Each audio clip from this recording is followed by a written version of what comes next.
Welcome back. You're watching World News, and I'm your host, Klaudia Czerwińska. European leaders are gathering for their final summit of the year. This is the first under the leadership of the new European Council President Antonio Costa, and the attendees list also includes Ukraine's President Zelensky. We now go live to our European Affairs correspondent, Sasha Farbach.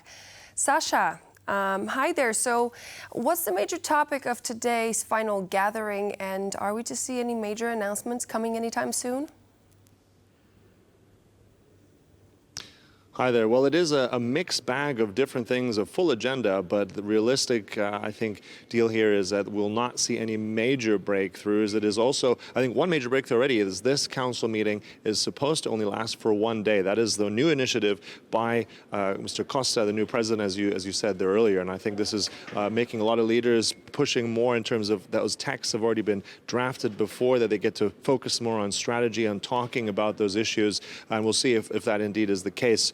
Because there's been a lot of prep work for this. Now, one quick thing also to note here, we have an absence of Mr. Macron, the president of France, who is currently not in Europe, attending to other things in the Pacific of that terrible hurricane and tragedy. So at the same time, we have a weaker Germany, although Mr. Scholz is here. I don't think we'll be hearing any types of major breakthroughs. But nevertheless, main things on the agenda, Mr. Zelensky is here, president of Ukraine, doubling down on more support for Ukraine. Let's also hear what Kaja Kallas, the EU's chief diplomat, had to say when she arrived here and what matters on her European agenda.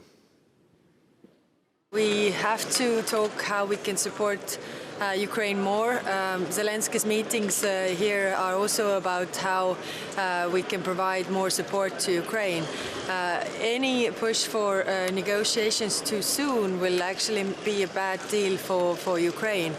All the other actors in the world are carefully watching how we act in this case, and therefore we really need to be strong.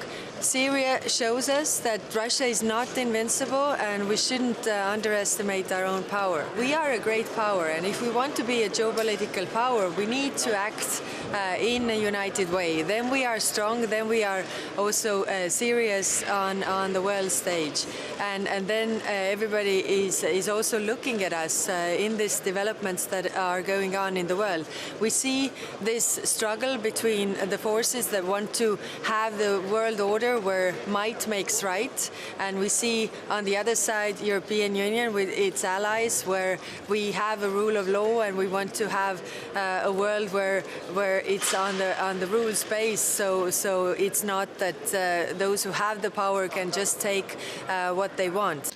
And it seems very much that in her words there that she is pushing more of a unity, trying to achieve that unity. Of course, that's difficult with 27 leaders, notably also with Hungary and Slovakia on very different trajectories. But at the same time, nevertheless, we can hear through Kaja Kallas, as well as through other certain leaders here, that they do want this unity. And now the question is, what are the plans for Mr. Trump when he does come to the White House? There's fear. This is the last, let's say, huddle before that inauguration of all these leaders coming together. But at the same time, it still sends a strong signal that unity is what Europe wants, Europe is what it needs, and we'll see if that's delivered then in actual means in the coming weeks and months ahead. And that's the latest. We'll update you throughout this council. Claudia, back to you.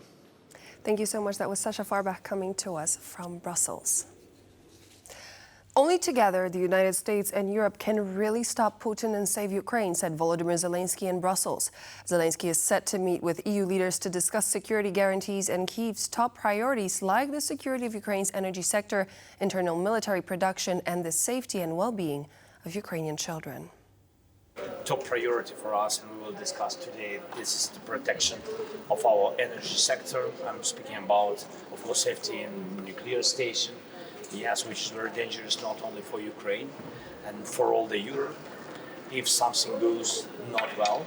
So, and also gas storages, how to save them. It's also important for Ukraine and other Europeans.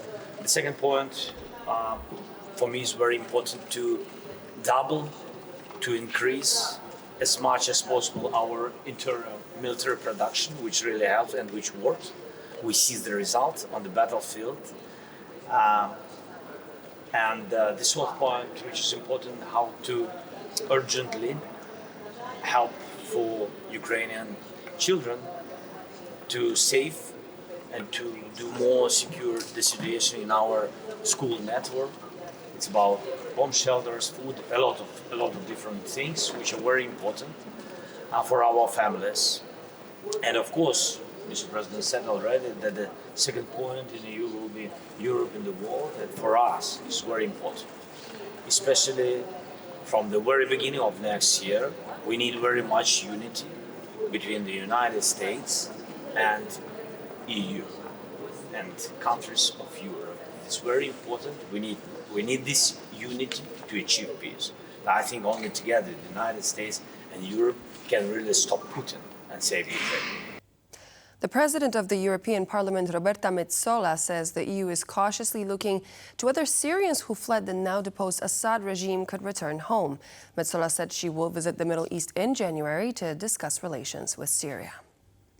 I think it's very good that our leaders are starting to discuss with the neighbors of the region. It is good that the Commission President went to Turkey and also speaking with our counterparts also in Jordan.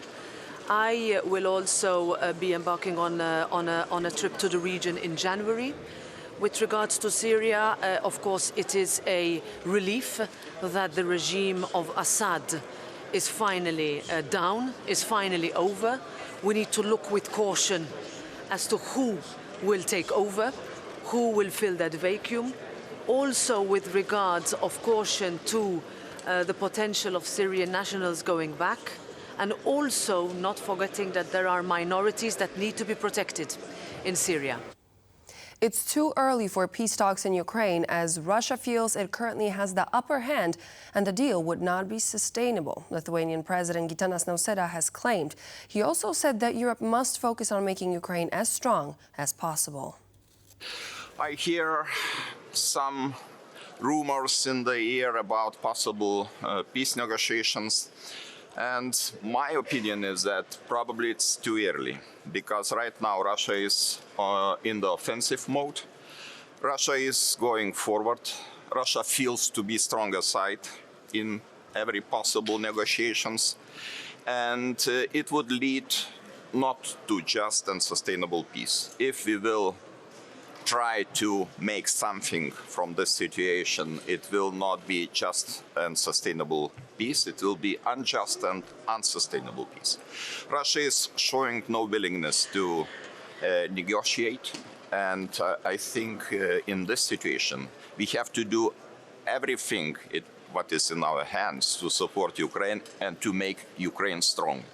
And only then to proceed and to go to the negotiations table. The United Kingdom has announced a new $286 million military aid package for Ukraine. British forces will also reportedly provide additional military training to the war-torn nation.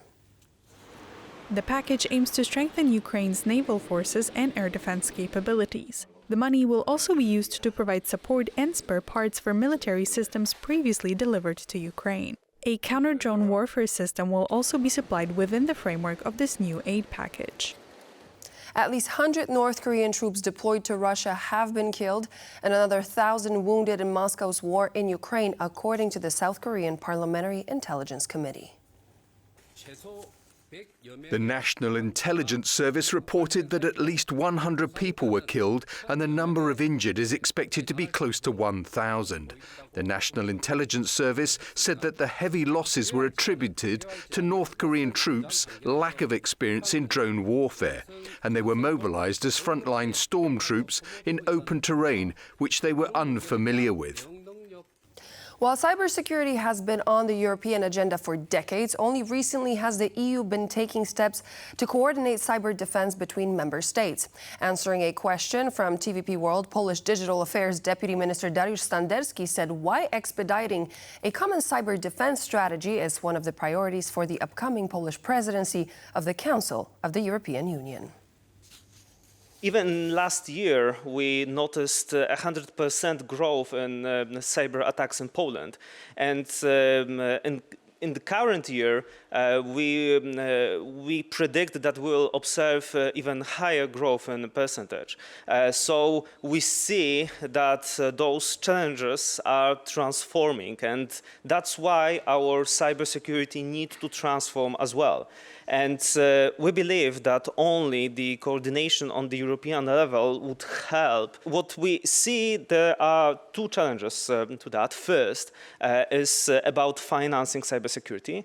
In Poland, we spend almost 5% of our GDP for defense, and this includes also heavy spending for cybersecurity. However, it's not common in the European Union. That's the first challenge. Second challenge is about the cooperation between military and civilian sector.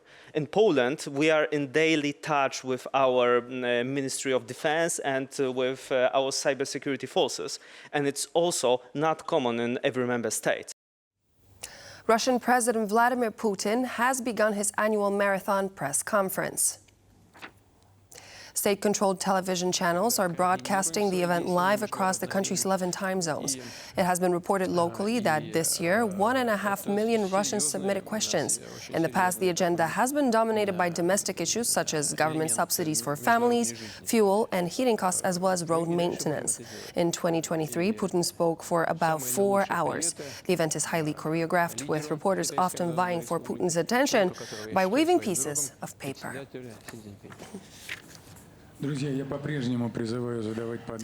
verdict in the widely discussed Avignon mass rape trial has been delivered. Giselle Pellico's husband will serve 20 years in prison for his crimes. 20 years is the maximum sentence in this case. For over a decade, Pellico's ex-husband of 50 years, Dominique Pellicot, drugged her repeatedly to rape her and to offer her unconscious body for sex to dozens of strangers he had met online while video documenting the abuse. 51 men were on trial for participating in the rapes. 47 were found guilty of rape, 2 guilty of attempted rape, and 2 guilty of sexual assault.